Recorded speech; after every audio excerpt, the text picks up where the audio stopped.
क्या अभी राम दुलार चंद यादव ही नहीं, एक कोई एक डेढ़ महीना हुआ होगा, गोपाल खेमका नामक व्यक्ति थे, व्यापारी थे पटना में। गांधी मैदान थाने के बगल में उनके घर के सामने उनको गोली मार दी गई। नमस्कार दोस्तों, मेरा नाम है प्रमोद गुप्ता और आप देख रहे हैं जी भारत न्यूज। इस वक्त मेरी मौजूदगी बिहार के कराहर विधानसभा में है और मेरे साथ खास बातचीत करने के लिए भोजपुरी के सुपरस्टार और जनसुराज पार्टी से प्रत्याशी रितेश पांडे जी हैं। भैया बहुत बहुत स्वागत है। बहुत बहुत धन्यवाद भैया, कैसा प्रचार प्रसार चल रहा है? बहुत अच्छा, बहुत अच्छा। और सारे लोग, बिहार के सारे लोग बदलाव के लिए तत्पर हैं, उत्सुक हैं। और बहुत सारे लोग तो अकुता रहे हैं कि कितनी जल्दी इस दुर्व्यवस्था से निकला जाए। जिस प्रकार से बिहार आज से 40 साल पहले भी सबसे गरीब राज्य था और आज भी सबसे गरीब राज्य है पर कैपिटा इनकम के अनुसार। जिस प्रकार से बिहार आज से 40 साल पहले भी पढ़ाई लिखाई, शिक्षा, दीक्षा, साक्षरता दर में सबसे नीचे था और आज भी सबसे नीचे है। बिहार एक चीज़ में ऊपर है, सबसे ऊपर है कि भारत में सबसे ज़्यादा किसी राज्य से युवा अगर नौकरी, रोजी रोजगार, मजदूरी करने के लिए पलायन करते हैं, दूसरे राज्यों में जाते हैं, उसमें एक नंबर पे बिहार है। बिहारियों को, बिहार के लड़कों को बिहार में रोजगार नहीं मिल रहा है, न अच्छी शिक्षा की व्यवस्था है, न रोजगार मिल रहा है, न पर कैपिटा इनकम अच्छा है। किसी भी चीज़ की व्यवस्था नहीं हो पा रही है। तो इस दुर्व्यवस्था, इस बदहाली से निकलने के लिए लोग तत्पर हैं। लोग सोच रहे हैं कि कितनी जल्दी। अब ये है कि बहुत दशकों से ही ऐसी ही व्यवस्था चली आ रही है। लोगों को लग रहा है कि अरे यार बिहार, लोग हार मान चुके हैं कि भाई बिहार भी निकल सकता है इस बदहाली से। लोगों को रहते रहते ऐसे आदत हो चुका है, जैसे अब शरीर अपने आप को ढाल लेता है उस स्थिति में, तो ढल चुके हैं लोग। और बाहर में जाके देखेंगे तो अदर स्टेट में, अदर राज्यों में कितना विकास हो रहा है, लेकिन इसमें संतुष्ट हो चुके हैं लोग। जैसे कि जैसे किसी आपको बहुत ज़्यादा भूख लगी है, हाँ, तो आप सबसे पहले रोटी ढूंढेंगे ना कि कपड़ा वपड़ा ढूंढेंगे सब। अब तो इतनी बदहाली कर दी गई है कि वही स्थिति है कि भाई तुम रोटी में ही परेशान रहो, कपड़ा और मकान के बारे में ना सोचो।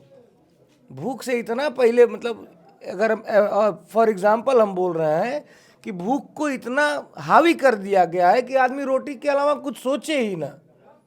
इसका जिम्मेदार आप किसे मानते हैं?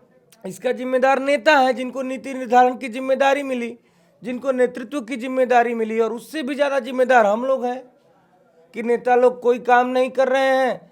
न शिक्षा पे काम हो रहा है, न रोजगार पे काम हो रहा है, न कैसे अर्थव्यवस्था सुधरे उस पे काम हो रहा है। लेकिन चुनाव आएगा तो पूछना नहीं है नेता से कि आप क्या किए, जात धर्म के नाम पे वोट दे देना है। तो ज़्यादा तो जिम्मेदार हम लोग हैं, इसीलिए ये बदहाली है। सत्ता तो परिवर्तन होता रहा है, उसके पहले लालू राज था, नीतीश राज, फिर ऐसी क्या वजह है पिछले 4 दशकों से यही है। एनडीए के डर से महागठबंधन को वोट जाता है और महागठबंधन के डर से एनडीए को वोट जाता है, एक दूसरे का डर दिखा के। ये बताइए, आदरणीय प्रशांत जी के आने से पहले कोई किसी पे भ्रष्टाचार का आरोप लगाता था? क्योंकि दोनों आपस में 60 गांठ है एकदम। भैया तुम भी लूटो, हम भी लूटे, काम खत्म। न तुम मेरे बारे में बोलो, न मैं तुम्हारे बारे में बोलूँगा। लेकिन एक आदमी, सच्चा आदमी आया है तो सबकी कोलाई खोल के रखा है कि नहीं। और अगर हम आपको बोले तुम चोर हो, तो अगर आप चोर नहीं रहेंगे तो बोलेंगे ना कि कैसे चोर बोले हो। भाई सही आदमी रहेंगे तो बोलेंगे ना। कौनो नेता बोल रहा है कि हम चोर नहीं हैं और हम कॉलेज नहीं कब्जाए हैं और हमारे ऊपर 7 गो आदमी का हत्या का अभियुक्त नहीं रहे हैं हम, और हम 400 करोड़ का ज़मीन नहीं खरीदे हैं। जिनके ऊपर आरोप लगा है, कोई आके सामने बोल रहा है? तो ये सब तो चोरी, बेईमानी, भ्रष्टाचार सब आपसी साठगांठ से होता रहा है। तो इन सब चीज़ों से बदलेगा तब ना असल में बदलाव होगा। लेकिन जब आप जैसे स्टार आकर के मैदान में चुनाव लड़ते हैं, अभी छपरा से आपके ही भाई खेसारी लाल यादव लड़ रहे हैं चुनाव, आरजेडी ने टिकट दिया है, तो उप मुख्यमंत्री एक अभद्र टिप्पणी कर देते हैं जिसको लेकर के लोग आलोचना भी करते हैं। तो उसको लेकर के आप क्या सोचते हैं? अरे मैंने बोला तो उप मुख्यमंत्री जिनको बनाया गया है बिहार में, उनसे और उम्मीद क्या की जा सकती है। उनसे कहा जा रहा है कि 10वां का सर्टिफिकेट दिखा दो, किस साल में पास किए थे, वो खाली हाफी डिफिट कर रहे हैं, वो सर्टिफिकेट अपना नहीं दिखा पा रहे हैं। तो इसे आज जिस आदमी के ऊपर 7 हत्याओं का अभियुक्त रहे हैं, जो 6 महीना जेल काट के फर्जी सर्टिफिकेट देकर बाहर आए हैं, वैसे इंसान से आप किस भाषा की उम्मीद कर सकते हैं। जो उनके अंदर है वो उन्होंने बोला। लेकिन मोदी जी आए थे जनसभा करने, तो कहे हैं आप इनको जिताइए, उप मुख्यमंत्री सम्राट चौधरी का कद और बढ़ा देंगे। तो क्या कहेंगे मोदी जी? मोदी जी ने देश के लिए भले जो कुछ भी किया है, भैया बिहार के लिए मैं ससम्मान बोल रहा हूँ, कुछ नहीं किया है उन्होंने। वो सिर्फ बिहारी लड़कों को ट्रेन दे रहे हैं कि भैया ट्रेन ले लो कि जाओ बाहर मजदूरी करो, डेटा ले लो कि रील बनाओ। डेटा अब बिहार को नहीं चाहिए। जो बिहार का बेटा बाहर गए हैं सब कमाने के लिए, उन बेटों को रोजगार बिहार में चाहिए। अब डेटा बिहार को नहीं, बिहार का बेटा चाहिए। डेटा सस्ता होने से यहाँ के युवा जो है रील बना रहे हैं, उससे कमाई भी कर रहे हैं। हाँ ठीक है, अब तो ये अतिशयोक्ति है, हास्यास्पद है कि रोजगार नहीं मिल रहा है, तो वही वाली पकौड़ा वाली बात हो गई। मैं ससमान बोल रहा हूँ कि भैया ये कौन सी बात है। रोजगार क्यों बिहार में फैक्ट्री नहीं लग सकता? गुजरात में ही फैक्ट्री रहेगा, यहाँ से युवा जाके गुजरात में नौकरी करेंगे, मजदूरी करेंगे। बिहार में क्यों नहीं हो रहा है? जमीन की कमी बता रहे थे। बिहार में जमीन, बिहार सरकार का जमीन कितना परती पड़ा हुआ है बिहार जमीन, मतलब कुछ कह देंगे हम लोग मान लेंगे, गधा को बकरी कह देंगे मान लेंगे। तो वही तो बात हो रहा है, गधा को बकरी, जमीनें नहीं है। ये कौन सा बात होता है जमीनें नहीं है? जब चाइना में, ये जो पॉपुलेशन की बात है, चाइना में पॉपुलेशन था बड़ा, अभी भारत विश्व का सबसे सर्वाधिक जनसंख्या वाला देश हो गया है भारत। एक टाइम पे चाइना था, उसने अपने पॉपुलेशन को अपना स्ट्रेंथ बनाया, ताकत बनाया, तो आज सुपर पावर में वो शामिल है। हम उससे जूझ रहे हैं। अरे भाई देखिए, जहाँ पे प्रोडक्शन, जहाँ पे मैन पावर है, वहाँ पे अगर आप फैक्ट्री बिठाएंगे तो बहुत आसानी से, बहुत सस्ते में आपका फर्टिलाइज होगा, आपका प्रोडक्ट बाहर आएगा। तो पता नहीं क्यों बिहार में नहीं लगते हैं उद्योग। बिहारी लोगों को बाहर लेके, क्या मजदूर की फैक्ट्री बन गया है बिहार? फैक्ट्री रहेगा दूसरे बना, क्या मजदूर की फैक्ट्री बिहार? यही सच्चाई है। सुरक्षा व्यवस्था किस तरीके से देखते हैं? अभी जो है राम दुलार चंद की यादव की हत्या कर दी गई है मोकामा में।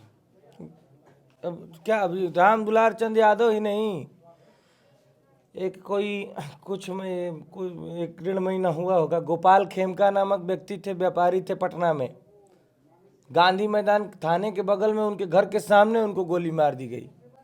एक कौन सा हॉस्पिटल है वो, पारस हॉस्पिटल पटना में, हॉस्पिटल में घुस के गोली मार दिया गया।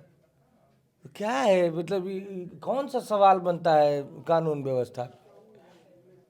यही है स्थिति, जिसको जो जहाँ पे मन कर रहा है मार दे रहा है। ये तो प्रत्यक्षम किम प्रमाणम, ये तो प्रत्यक्ष है आपके तरफ, देखिए इसको। तो सरकार आएगी तो बदलाव होगा? बिल्कुल, बिना बदले काम नहीं चलेगा। बिना, इंडिया के अगर अब टॉप 10 स्टेट्स देखेंगे, देश के 10 अग्रणी राज्य जो भी हैं, उनका ये है कि 5 साल पे नहीं, हार्डली 10 साल पे सत्ता का परिवर्तन होता रहता है। नेता के देह में डर रहता है कि काम नहीं करेंगे तो जनता वोट नहीं देगी। यहाँ पे जिसका हम लोग पूंछ पकड़ रहे हैं, 20-20 साल, 25-25 साल पूंछ पकड़े रह रहे हैं। अरे बंधुआ मजदूरी कर रहे हैं, कितने आदमियों को देखे हम लोग, ना भाई हम तो हिनके के। अरे यार, ये मतलब ऐसा नहीं होना चाहिए। लोग जातीय समीकरण बैठाते हैं नेता। समीकरण की बात नहीं, लोकतंत्र में ऐसा बिल्कुल सही नहीं है कि ना हम हिनके के दी ना, तो हम आज तक इनके के दिल बनी तो उनके दे। काहे भैया, जे बढ़िया काम करी ओकरा के दो। बंधुआ मजदूर हवा के होके केहू के तारा के केहू खरीद ले बा। दिमाग में सोचो कि के बढ़िया केकर विजन बढ़िया लगता है, के बढ़िया काम करी, खुद से सोचो समझो तब वोट दो।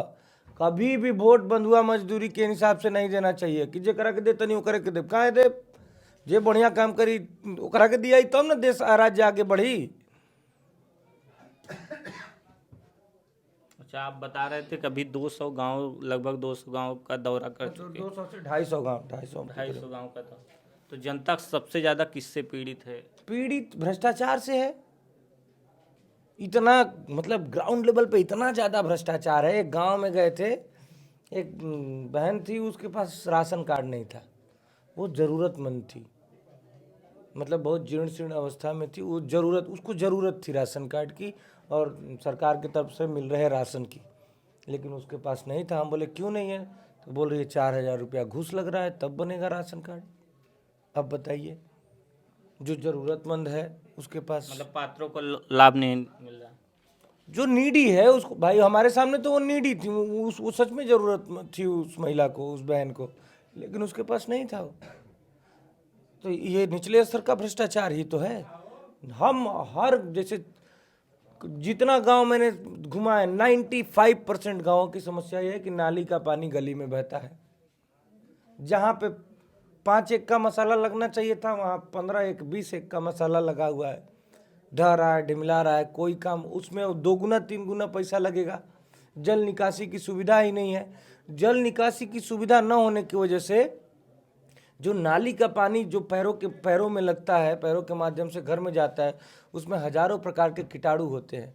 वो जब जाता है, जो किसी न किसी, जब घर में जाएगा तो किसी न किसी माध्यम से बॉडी में जाएगा तो सैकड़ों प्रकार की गंभीर बीमारियां होती हैं। और किसी को गंभीर बीमारी हो जाए तो करगर विधानसभा के अगल बगल कोई ऐसा अस्पताल नहीं है जिसमें किसी गंभीर बीमारी का इलाज हो सके। सीधे पटना एम्स लेके भागना पड़ता है, नहीं तो बनारस लेके भागना पड़ता है। ये स्थिति है। चलते चलते जो दर्शक देख रहे हैं उनको क्या कहेंगे, जनता से क्या अपील करेंगे? हम आप लोगों से यही करबद्ध निवेदन करते हैं कि जिस प्रकार से आदरणीय प्रशांत जी कह रहे हैं कि इससे पहले जो देखकर वोट दिया गया भूल जाइए, लेकिन जीवन में एक बार अपने बच्चों का चेहरा देखकर उन बच्चों के शिक्षा और रोजगार के लिए वोट दीजिए। जय बिहार। बहुत बहुत धन्यवाद। अभी हमारे साथ खास बातचीत कर रहे थे भोजपुरी सुपरस्टार रितेश पांडे और यहाँ करहगर विधानसभा से जनसुराज पार्टी से प्रत्याशी रितेश पांडे जी। आप क्या सोचते हैं? हमें अपनी राय जो है कमेंट बॉक्स में ज़रूर बताइए।